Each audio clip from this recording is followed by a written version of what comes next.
नमस्ते बच्चों, BK Pravin Desale channel में आपका स्वागत है।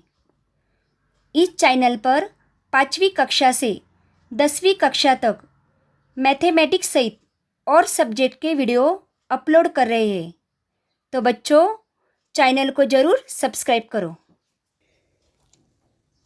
बच्चों, नदी कंधे पर इस कविता का अध्ययन हमने पिछले वीडियो लेक्चर में किया है।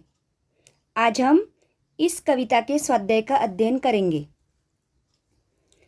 स्वाध्याय कक्षा छठी, विषय हिंदी, कविता 7 नदी कंधे पर। प्रश्न पहला, काव्य पूर्ति करो। 1.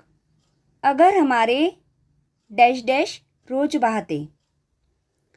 अगर हमारे बस में होता, नदी उठाकर घर ले आते, अपने घर के ठीक सामने उसको हम हर रोज बहाते। 2. खड़े खड़े डैश डैश रखवाते।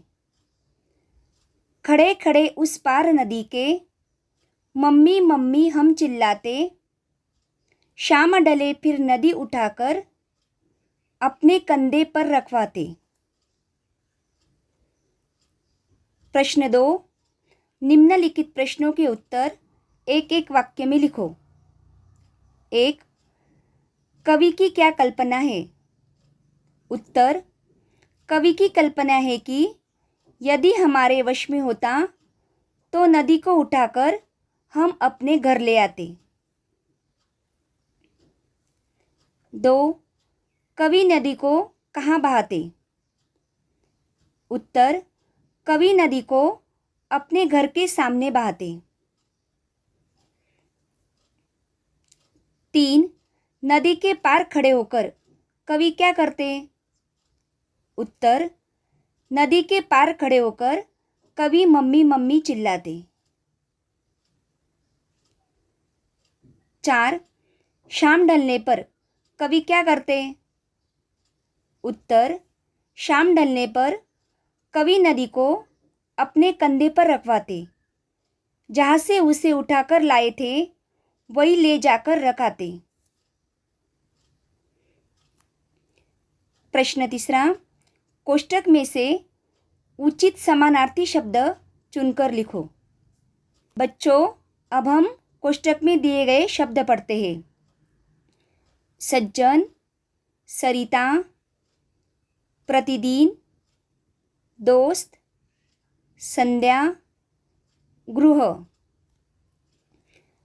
नदी समानार्थी शब्द सरिता। घर समानार्थी शब्द गृह। मित्र समानार्थी शब्द दोस्त। शाम समानार्थी शब्द संध्या।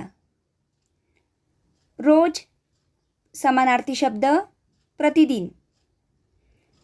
भद्र समानार्थी शब्द सज्जन। तो बच्चों, आज हमने नदी कंधे पर इस कविता के स्वाध्याय का अध्ययन किया। आप स्वाध्याय को कॉपी में लिखो। Thank you.